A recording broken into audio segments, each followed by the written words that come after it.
सात संगत जी प्यार से कहना धन निरंकार जी। सात संगत जी, दासी आप महान संतों के सामने क्या बोल सकती है। रहमत करो, बख्शिश करो। दासी भी आपके साथ जुड़ी रहे, आपके चरणों के साथ जुड़ी रहे, आपका आशीर्वाद लेती रहे। सात संगत जी, एक समय की बात है कि प्यारी सात संगत जी, हमें कैसे विश्वास अपने सतगुरु पर पक्का रखना है। ऐसे ही विश्वास पर ही एक समय की बात है कि एक किसान महात्मा थे। प्यारी सात संगत जी सतगुरु से बहुत ही अच्छा जुड़े हुए थे, सतगुरु के वचनों पर चलने वाले महात्मा थे। सात संगत जी, एक बार उनके घर में प्यारी सात संगत जी, गरीबी तो थी ही, उनका बेटा भी बीमार हो गया।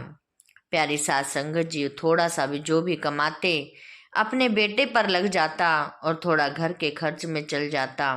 सात संगत जी, एक बार बाबा जी ने आना था। सात संगत जी, बाबा जी थोड़ी ही दूरी पर उनके घर से आना था, तो उन्होंने अपने बच्चों को कहा कि बाबा जी ने आना है, चलो हम वहाँ पर चलते हैं। प्यारी सात संगत जी, उन महात्मा के पास 40-50 रुपए कुल थे। अब वो परेशान हो गए कि अब मैं क्या करूं। बाबा जी ने आना है और जाने के लिए किराया भी चाहिए और नमस्कार के लिए भी चाहिए। तो प्यारी सात संगत जी, महात्मा जी सोचने लगे। वही 50 रुपए लेकर बेटे को साथ लेकर प्यारी सात संगत जी ऑटो पर चल पड़े। प्यारी सात संगत जी ऑटो पर गए।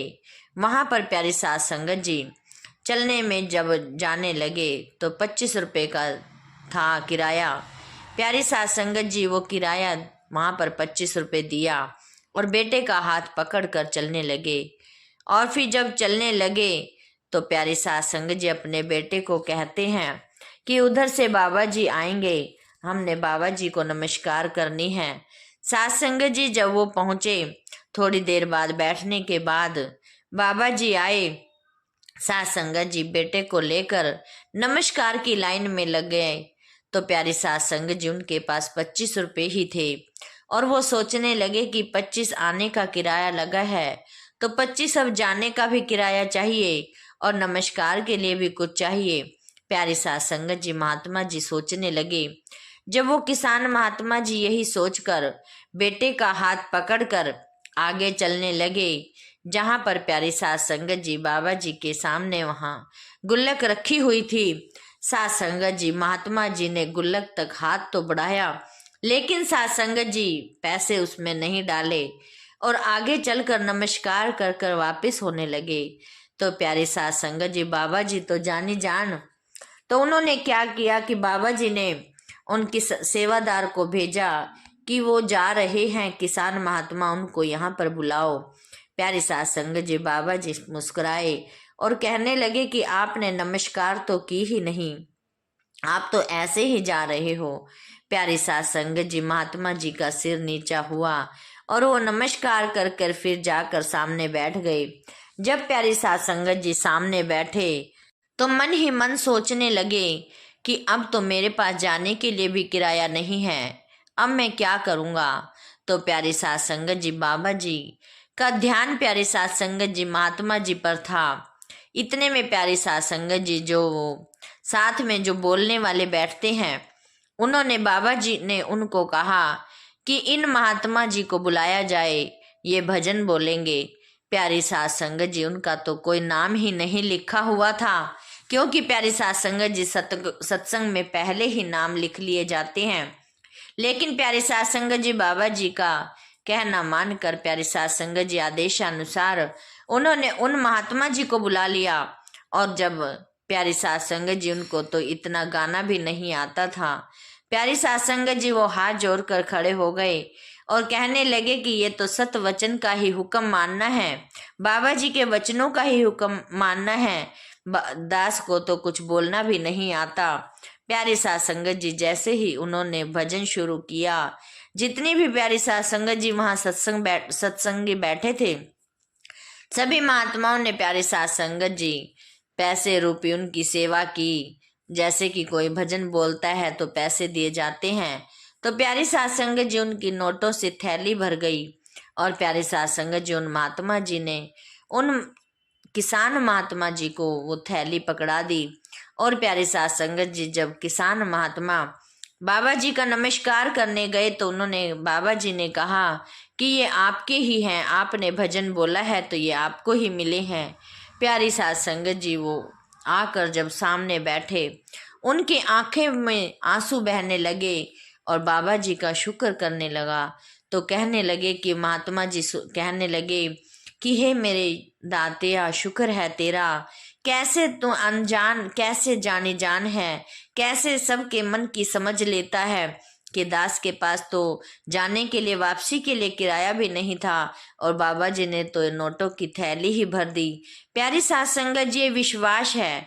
यदि हम विश्वास के साथ जो काम करते हैं तो हम प्यारी साध संगत जी कहीं भी उसको अधूरा नहीं छोड़ सकते। हमारा अपने आप ही काम बन जाता है। सिर्फ एक करना है तो हमें उस पर विश्वास करना है। हमें अपने सारे काम उन पर छोड़ देने हैं, अपने सतगुरु पर छोड़ देने हैं।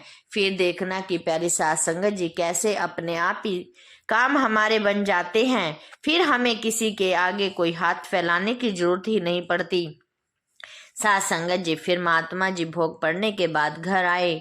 उनका प्यारी साध संगत जी वहां से चरण धूलि लेकर मस्तक पर लगाई, चरनामत पिलाया, प्यारी साध संगत जी लंगर खिलाया। बेटा भी उनका ठीक हो गया। और प्यारी साध संगत जी घर में राशन पानी नहीं था तो प्यारी साध संगत जी महात्मा राशन पानी भी ले आए। प्यारी साध संगत जी कहने का भाव यही है कि एक विश्वास के ऊपर ही प्यारी साध संगत जी सब कुछ है। यदि हमें अपने सतगुरु पर पूर्ण विश्वास है तो प्यारी साध संगत जी हमें कहीं भी डगमगाने की जरूरत नहीं है। हमारे सारे काम अपने आप ही बन जाते हैं। फिर प्यारी साध संगत जी हम इधर उधर कहीं नहीं भटकते। और प्यारी साध संगत जी हमें सतगुरु के साथ लगकर सतगुरु के वचनों पर चलकर प्यारी साध संगत जी हमेशा सत्संग सेवा सिमरन करना है। प्यारी साध संगत जी, कई बार ऐसा होता है, दासी के साथ भी स्थिति हो जाती है कि हम कहीं भी सत्संग पर जाना होता है, घर में कोई परेशानी आ जाती है, पैसों की आर्थिक तंगी आ जाती है। लेकिन प्यारी साध संगत जी जब हम ठान लेते हैं कि हमने तो सत्संग पर जाना ही है तो प्यारी साध संगत जी हमारी अड़चनें दूर हो जाती हैं। हमारे पास प्यारी साध संगत जी कहीं ना कहीं से बंदोबस्त अपने आप ही हो जाता है।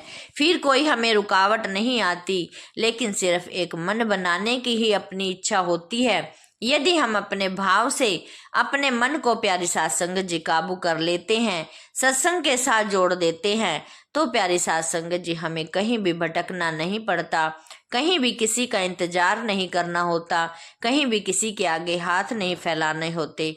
प्यारी साध संगत जी स्वयं ही काम बन जाते हैं। साध संगत जी दासी अनजानी बच्ची है, इतना नहीं बोल पाती। प्यारी साध संगत जी दासी की कमियों का ना चितारते हुए दासी को प्यारी साध संगत जी अपना आशीर्वाद बख्श देना। और प्यारे साध संगत जी दासी के इस चैनल को भी सब्सक्राइब कर देना। साध संगत जी प्यार से कहना, धन्य निरंकार जी।